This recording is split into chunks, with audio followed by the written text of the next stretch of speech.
안녕하세요. 주식의 소리의 애솔입니다. 네, 어쩐지 분위기가 영 우중충하네요. 그쵸?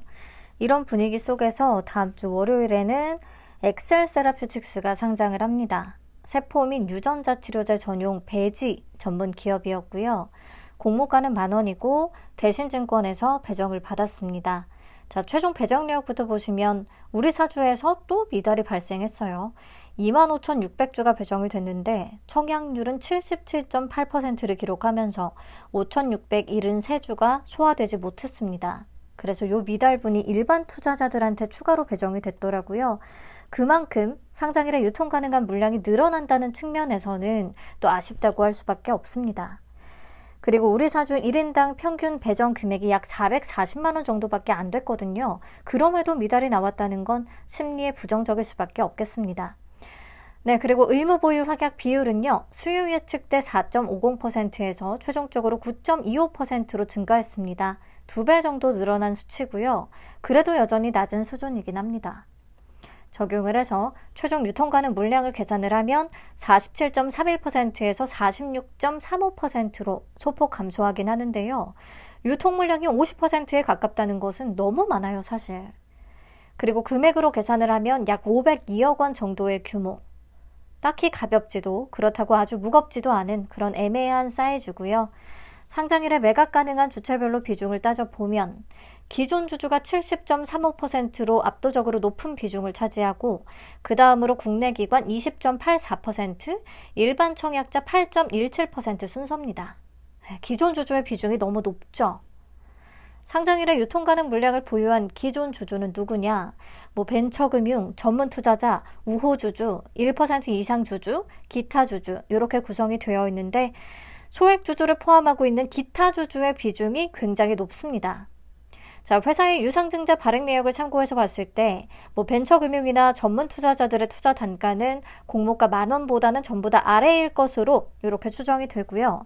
그리고 현재 증권 플러스 비상장에서 엑셀 세라퓨틱스가 검색이 되지는 않기 때문에 상장을 앞두고 있어서 그래서 첨부하지는 못했지만 제가 그동안 살펴봤을 때는 장외에서 거래한 주주들의 단가도 상당수는 10,000원보다는 좀 아래였던 것으로 확인이 됐습니다. 그래서 기존 주주의 비중이 높고 그들의 투자 단가가 공모가보다 저렴하다는 게 아무래도 가장 큰 리스크가 될 것 같아요.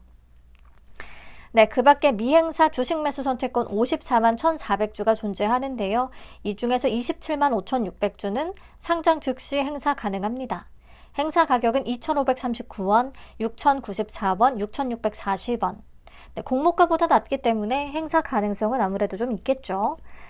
네, 그래서 여기까지 조건만 정리를 하면 최종 확약은 9.25%로 낮은 편, 유통 가능 물량은 46.35%로 너무 높은 편, 기존 주주의 비중이 높고 또 특히나 개인 주주의 비중이 높다는 거. 둘 다 치명적인 단점이 될 수 있겠고요.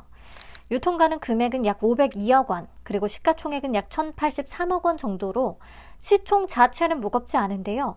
유통 가능 금액 500억 원은 어떨 때는 좀 가볍게 느껴지기도, 그리고 어떨 때는 무겁게 느껴질 수도 있는 그런 사이즈긴 하거든요. 보시면 최근에 유통 시총 500억 원대의 종목들 중에서 큐로셀, 에이징랜드, 동인기현 요때는 수급이 확실히 약했던 때였는데 당시에 세 종목 모두 고가 기준으로 50%를 찍지 못했습니다. 반면에 그래도 수급이 최근 들어서 괜찮았던 시어스 테크놀로지나 SOS랩 요 정도까지는 괜찮았고요.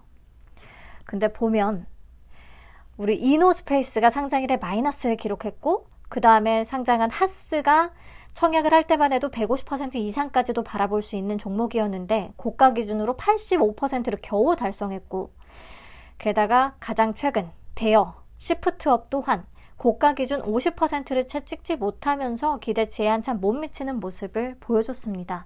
그래서 심리는 더 꺾인 상태, 죽은 상태긴 하고요. 수급도 그만큼 더 꺾일 수밖에 없겠죠. 이런 좋지 않은 상황임을 감안을 하면 앞선 종목들처럼 50%를 찍기도 어려울 수가 있겠습니다. 게다가 장외 시세가요. 38 커뮤니케이션 기준으로 13,750원, 공모가보다는 겨우 37.5% 높은 그 정도 수준을 보여주고 있거든요. 최근 들어서 상장일의 주가가 장외가에 한참 못 미치는 케이스들이 연속되고 있기 때문에 이번에도 40%마저 어려울 수가 있습니다. 자, 그리고 한 가지 더. 제가 수요 예측 영상에서 내 맘대로 주당 평가가액을 계산을 미리 해봤었는데요. 기억하실까요? 이 회사가 공모가를 28년 추정순이익을 기반으로 산정을 했기 때문에 무려 제가 27년 추정순이익을 할인 없이 그대로 적용을 해서 주당 평가가액을 계산을 해봐도 공모가보다 겨우 10% 높은 수준으로 계산이 된다는 거. 그렇다면요, 사실 상장일에 뭐 수급 펌핑이 조금 붙어준다라고 하더라도 여기에서 큰 상승 여력을 기대하는 건 어려울 수 있겠다라고 좀 개인적으로 생각을 했었어요. 네, 정리를 한다면 종목의 시가총액 자체는 크진 않지만 유통 물량이 너무 많고 기존 주주의 비중이 매우 높으며 그들의 투자 단가가 또 공모가보다는 아래라는 리스크가 좀 눈에 띕니다. 시프트업의 성과가 좋았다면 이 정도 사이즈에서는 또 알 수 없는 반전을 기대해 볼 수 있다고 생각은 했었거든요.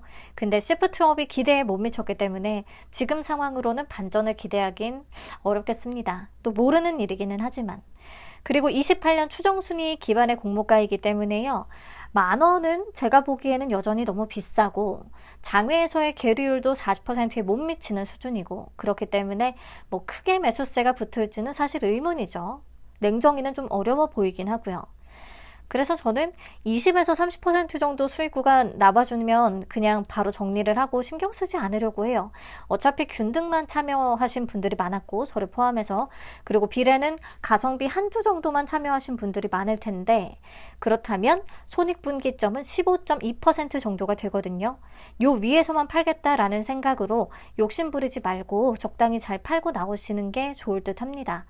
그나마 그래도 이 종목은 6개월 환매 청구권이 있거든요. 혹시나 주가가 공모가 대비해서 10% 넘게 빠지더라도 90% 가격으로 주관사에 다시 되팔 수 있는 권리가 붙어있기 때문에요.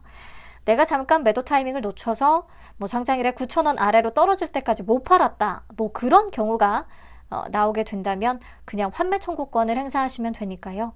이번에는 출고하지 말고 받은 계좌에 그대로 좀 환매 청구권을 살려두시는 게 좋지 않을까 싶습니다.